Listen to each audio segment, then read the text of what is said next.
প্রথমবারের মতো ৩ দেশে অনুষ্ঠিত হবে ফিফা বিশ্বকাপ, খেলবে ৪৮ দল। বেশ কিছু ইতিহাস গড়ার অপেক্ষায় ২০২৬ ওয়ার্ল্ড কাপ। কানাডায় প্রথম আর যুক্তরাষ্ট্রে ৩২ বছর পর ফিরবে গ্রেটেস্ট শো অন আর্থ।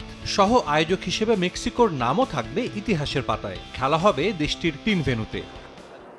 মেক্সিকোর ক্রীড়া ইতিহাসের অবিচ্ছেদ্য অংশ স্তাদিও আজতেকা। দুটি ফিফা বিশ্বকাপের ফাইনাল, অলিম্পিক গেমস কিংবা নারী বিশ্বকাপ, ক্রীড়াঙ্গনের সব বড় ইভেন্টই অনুষ্ঠিত হয়েছে আইকনিক এই ভেন্যুতে। ব্রাজিলিয়ান কিংবদন্তি পেলের তৃতীয় আর ডিয়েগো ম্যারাডোনা তার প্রথম বিশ্বকাপ উঁচিয়ে ধরেছিলেন এই ঐতিহাসিক মাঠেই। ২০২৬ বিশ্বকাপের উদ্বোধনী হবে এ ভেন্যুতে। মেগা ইভেন্ট সামনে রেখে চলছে স্তাদিও আজতেকার সংস্কার কাজ।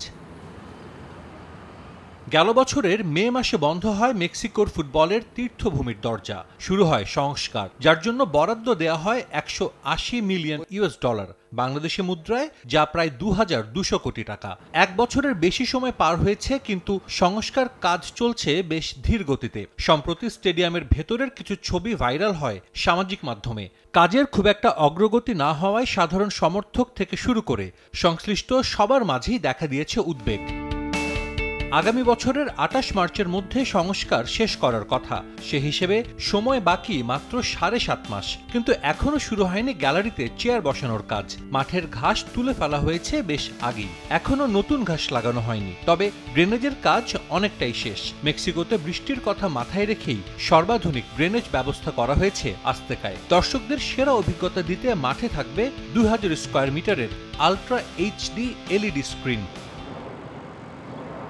৮৭,৫০০ দর্শক ধারণ ক্ষমতার স্তাদিও আজতেকায় সংস্কারের পর মাঠে বসে খেলা দেখতে পারবেন ৯০,০০০ দর্শক। ফিফার নিয়ম অনুযায়ী মাঠে হুইলচেয়ার নিয়ে দর্শক প্রবেশ ও খেলা দেখার আলাদা ব্যবস্থাও করা হচ্ছে। তবে কমবে ভিআইপি বক্সের সংখ্যা। এ নিয়ে অবশ্য স্থানীয়দের মাঝে অনেক আগে থেকেই ক্ষোভ কাজ করছে।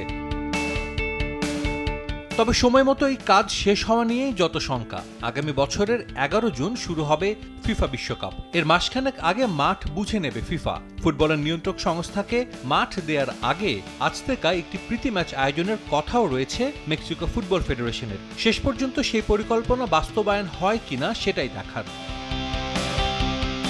সাজিদ মুস্তাহিদ, সময় সংবাদ।